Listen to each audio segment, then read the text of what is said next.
کہتا ہے کہ شان وکھرا آمینہ دے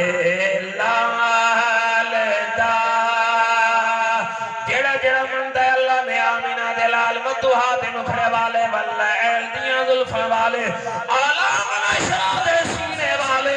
آزاغ البصر دے کجلے والے لا اقسم بہذا البلد اخرام ناز والے نو بڑی شان عطا فرمائیے میرے نارل کے پڑھلے میں دے آدھے میں شان وکھرا آمینہ دے لال دا سارے بڑی شان والے آئے بیٹھے ہو بڑی عزت والے آئے بیٹھے ہو مگر بابا جی میلادی محفل دے وچ امیر نہیں در زہرا دے فقیر بن کے بیٹھو در زہرا دے فقیر بن کے آکھو کہ شان وکھرا آمینہ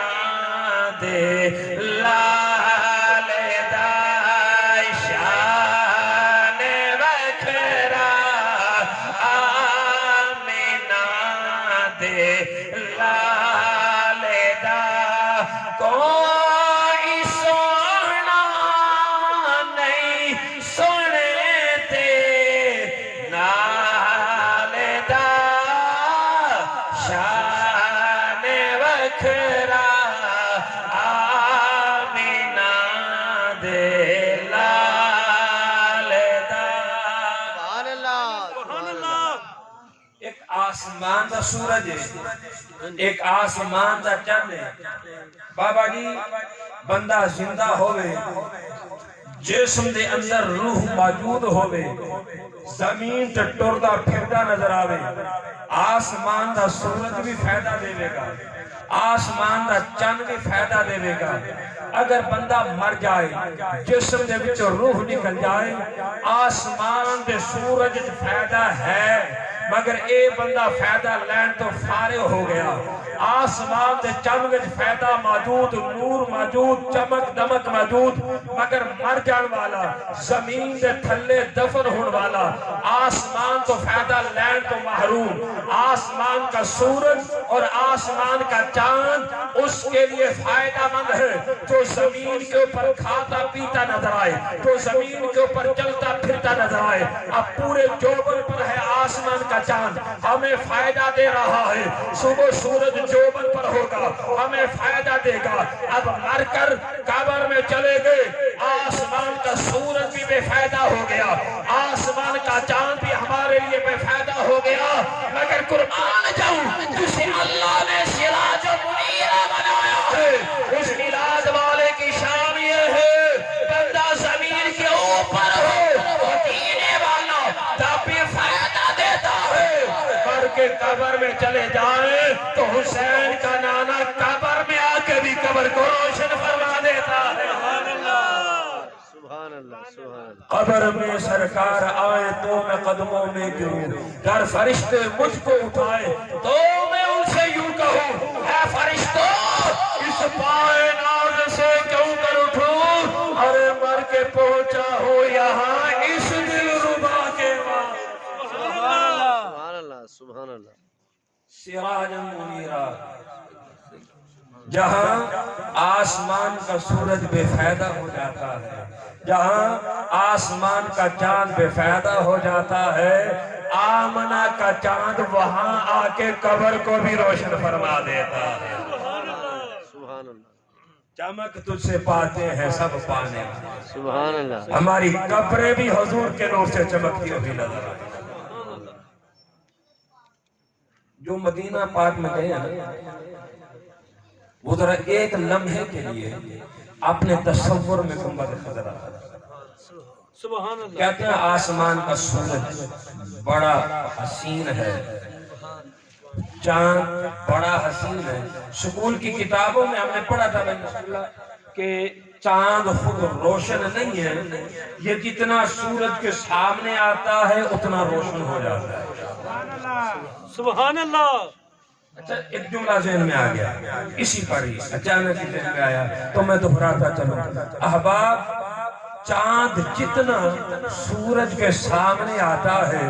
اتنا روشن ہو جاتا ہے، اور یار کو اللہ نے سراج و منیرہ بنایا ہے۔ صحابہ میں سے جتنا جو میرے نبی کے سامنے آیا وہ اتنا ہی کائنات میں روشن ہو گیا۔ سبحان اللہ، سبحان اللہ۔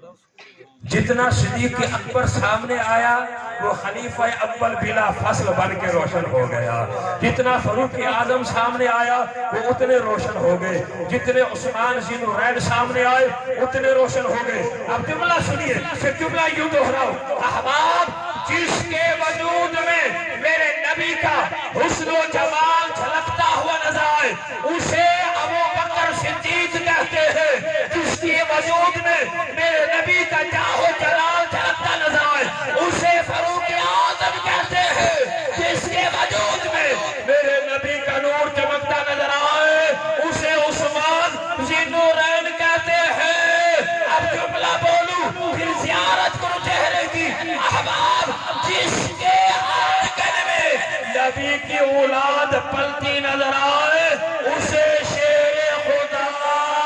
مشکل کشا،